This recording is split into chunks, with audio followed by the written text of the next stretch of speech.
you are going to make a movie about a woman with sexual malaise, don't hire the subject of her sexual malaise to be a smoking hot actor.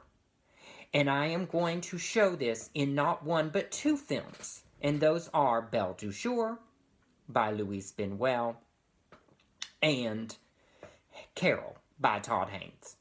So let's start with Belle du Jour. Okay, so Catherine Deneuve in Yves Saint Laurent clothes is this really rich, beautiful French woman that just kind of stands around like a statue because she is repressed. And then she runs into her husband's jerk friend at the ski weekend, and then he tells her again later when she sees him at the tennis club that what she needs to do is go be a whore. La femme aux deux visages. La double vie, comme c'est intéressant. René vous a mis au courant? Oui. Et pourquoi? Pour de l'argent, tout bêtement. L'immense majorité des femmes qui se vendent le font hélas pour de l'argent.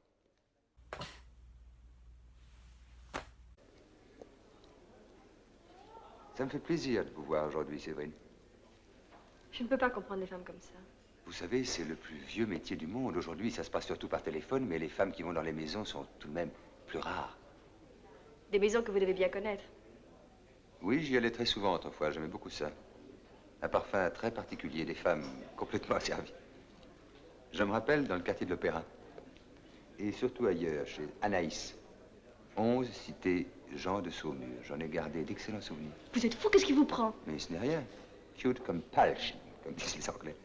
De petites impulsions insignifiantes. Séverine, un jour, il faudrait que je vous voie.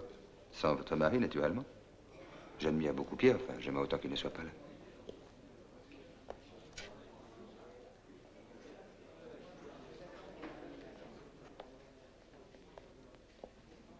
Chez Madame Anaïs, 11 cité Jean de Saumur. So she goes to this brothel run by a woman that has more than a passing resemblance to Three's Company's Joyce DeWitt, and has sex with men that could be accurately described as not conventionally attractive.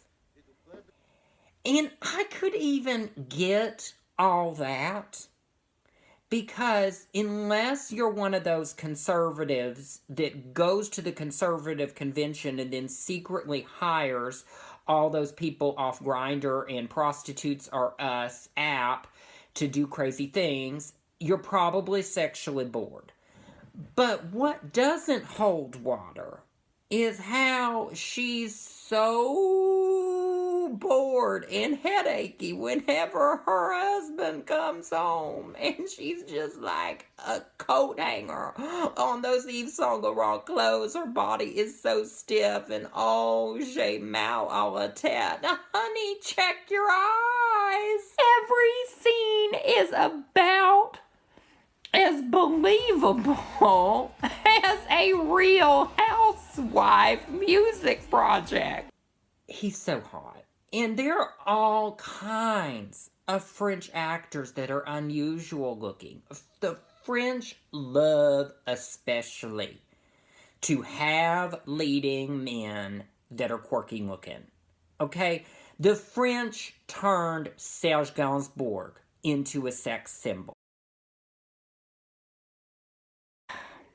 Now, moving on to our second film. Now, this is a little bit more difficult because it's lesbianism. And I don't want to disrespect the homosexual experience. As you may guess, if you're not sitting here watching this film and laughing at me and going, oh, he's so gay, I do have more than a fair experience in homosexual identity. There is a nuanced piece with Carol. I understand there's a heartbreaking piece with Carol. But again, she doesn't have to be the Jesse Owens, Jackie Joyner Kersey, Michelle Kwan, Greg Louganis of lesbianism. She can be the Ryan Lochte of lesbianism. Hell, she can even be the Tanya Harding of lesbianism and still be a lesbian. I mean, so we're sitting here and she's so unhappy and we're using all, and this is what I want to say to Todd Haynes. You've worked so hard, why spoil it? So we've set up this impeccable environment. I have watched almost every Todd Haynes films and loved Safe and whatever that one is about Bob Dylan. I didn't watch Poison and Dottie Get Spanked because, I'm sorry, I am only human. I mean, my God, let's not put too much on me. But anyway, so getting back to this. The scenes are so perfectly set. And everything is so immaculately set up in cinematic language. And no one understands, like Todd Haynes, I would venture, how to take cinema theory. And, you know, he studied it, he believes in it, and what he does is he actually takes those cinematic theories and he puts them into a narrative diegesis that is entrancing and works. And believe me, as someone who has a degree from UC Santa Cruz in film, there are plenty of filmmakers who do not know how to turn film theory into a watchable film, or literally something that is unwatchable. I had to stop watching Michael Snow's Both Ways because I was literally getting motion sick. Look it up if you want to know what I'm talking about. You'll get motion sick too.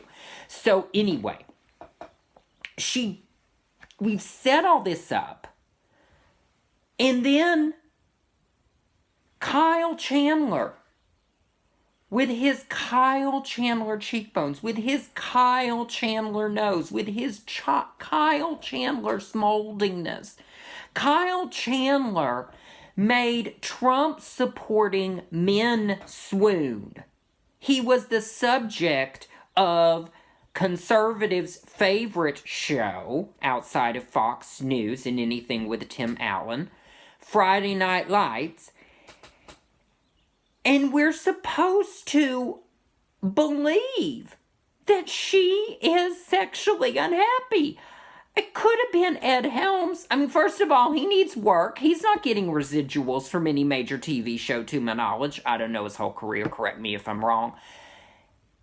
And again, like, she doesn't have to be the tungsten tensile strength of lesbianism. It does not have to be against all odds, okay?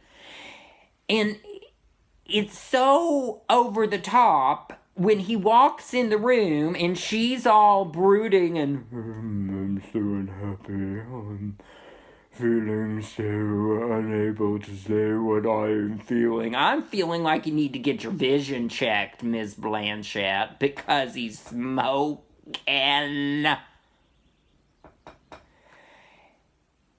We don't have to do the De Palma's scar face of lesbian narratives here, is all I'm trying to say.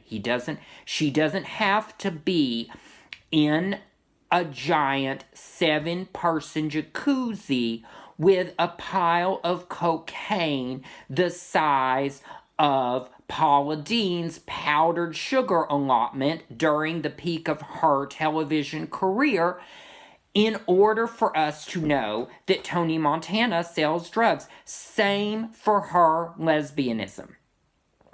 I hope that you found this informative.